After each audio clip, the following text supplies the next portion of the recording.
Oui, Monsieur Pietri, Oui. vous êtes né en 1932. Racontez-nous un peu votre basket de ces années-là, lorsque vous avez commencé en 1947, je crois. Hein?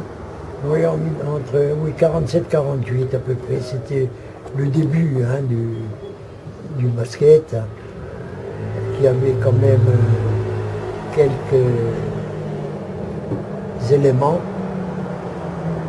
Donc il y en avait pas mal qui ont continué, mais d'autres qui ont arrêté. Hein. Moi j'étais à l'époque, j'avais joué avec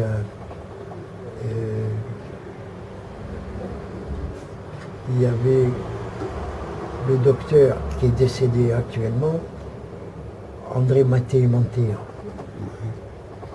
Il y avait Henri Janson. De la librairie. Le fils de la librairie. Il y en avait d'autres.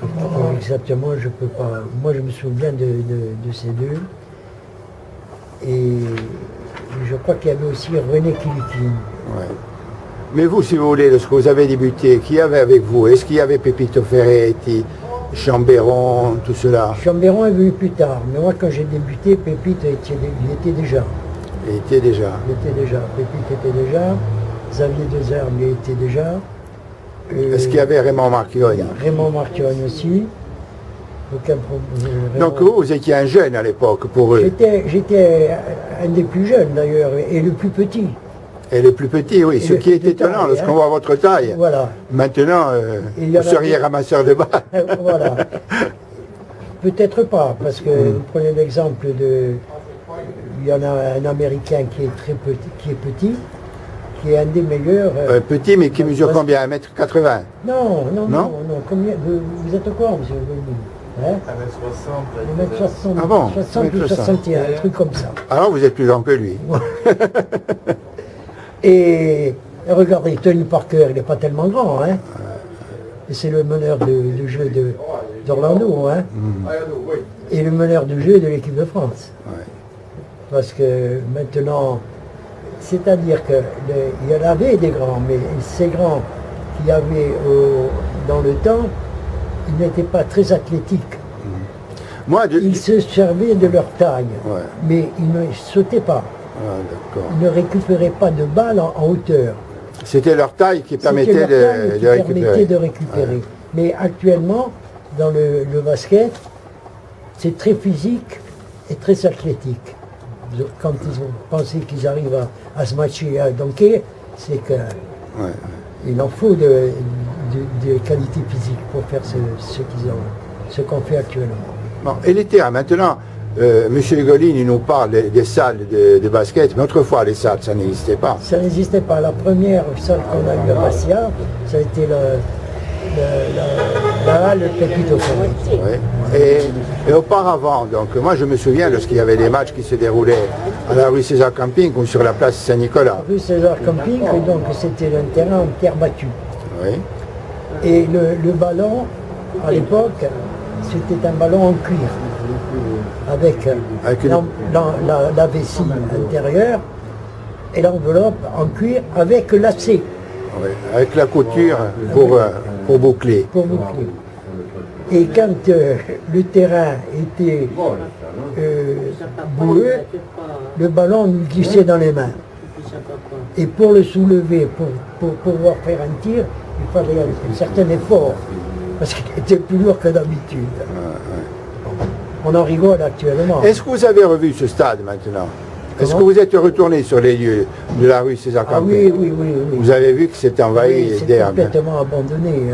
C'est un terrain d'abord qui n'a jamais été constructible. Il était réservé en zone verte. Ah, il y a de la zone verte là maintenant. Pour être vert, c'est vert. C'est vert.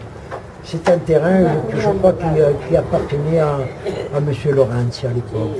Et c'est lui qui nous l'avait cédé pour jouer au basket. Parce qu'il a été président lui aussi du... Oui, on le voit souvent sur les photos. Le Sporting était omnisport, le Sporting. Donc c'était notre président aussi. Donc ensuite nous avons eu... Ensuite, parlez-moi de Pepito Ferretti là. Vous m'avez raconté quelque chose tout à l'heure qui qui est impressionnant. Moi, ça m'a Ben, impressionné. moi, ce que je peux vous dire, je sais que le pauvre Pépite ne voyait jamais en avion. Malheureusement, quand il y a eu cette catastrophe, si j'ai mémoire, c'est qu'il n'y avait pas de bateau. Donc, il a été dans l'obligation de prendre cet avion et malheureusement, le destin en a voulu autrement. Ah ouais, Ensuite, qu'est-ce que je peux vous dire? Oui. C'était un très grand joueur. C'était il jouait ailier droit et il était très très adroit. Que ce soit à mi-distance ou sur les panneaux. Hein. Et vous, à quel poste vous jouiez, J'ai monsieur joué Pietri? ailier, moi aussi. Ailier, J'ai hein. joué ailier, oui. J'ai joué ailier, j'étais très rapide. J'ai eu pas mal de... J'ai scoré plusieurs fois. Et je me souviens d'une anecdote de monsieur Montreuil de la CA, quand on jouait contre eux, il disait à ses coéquipiers, attention le petit, attention le petit. Voilà, le petit c'était. Le petit, c'était... Parce que je suis sûr, moi, me faufilais. Hein. Eh oui, vous passiez entre les jambes des grands. Contre les Américains, je suis passé sous les jambes de Ratterbug. Ah, c'est vrai qu'il y avait des... Lorsque les militaires arrivaient, il y avait des matchs. Voilà, on Ouais, jouait ouais, contre ouais. Lorsque les bateaux arrivaient, les bateaux de guerre, Oui, Ouais. les bateaux de guerre, on jouait au fond de la place, au fond de la place. avec un public énorme. Hein. Ouais, ouais. C'était incroyable à voir ces matchs. Et Et qu'on a réussi, on a quand même réussi à les battre une fois. Parce que justement, il y avait quand même des éléments comme le Pépite, il y avait Piero Valentini qui était un des meilleurs basketteurs, même pas seulement de Corse, mais même de la Côte d'Azur de Provence. Hein. D'ailleurs, il a été pendant des années capitaine du SMUC. Hein. Le SMUC à l'époque, c'était une grosse équipe de basket à Marseille. Et là, M. Golin, c'est votre relève, je dirais, puisqu'il s'occupe activement du basket maintenant. Tant mieux, parce en que tout cas. j'avais bien peur que le basket finissait par s'éteindre Ouais. à Bastia. Hein. Je pense qu'à Ajaccio, c'est presque pareil. Hein, vous qui êtes plus au courant que moi de la situation actuelle. Voilà, maintenant, vous, M. Golin, de prendre le flambeau. Ah ben, on Le continue, relais. On continue et on baisse pas les bras. Ne vous inquiétez pas. Eh ben, c'est l'essentiel, parce que ça me fait beaucoup de peine de ne plus voir cette discipline qui a été à un moment donné très florissante à Bastia. Hein.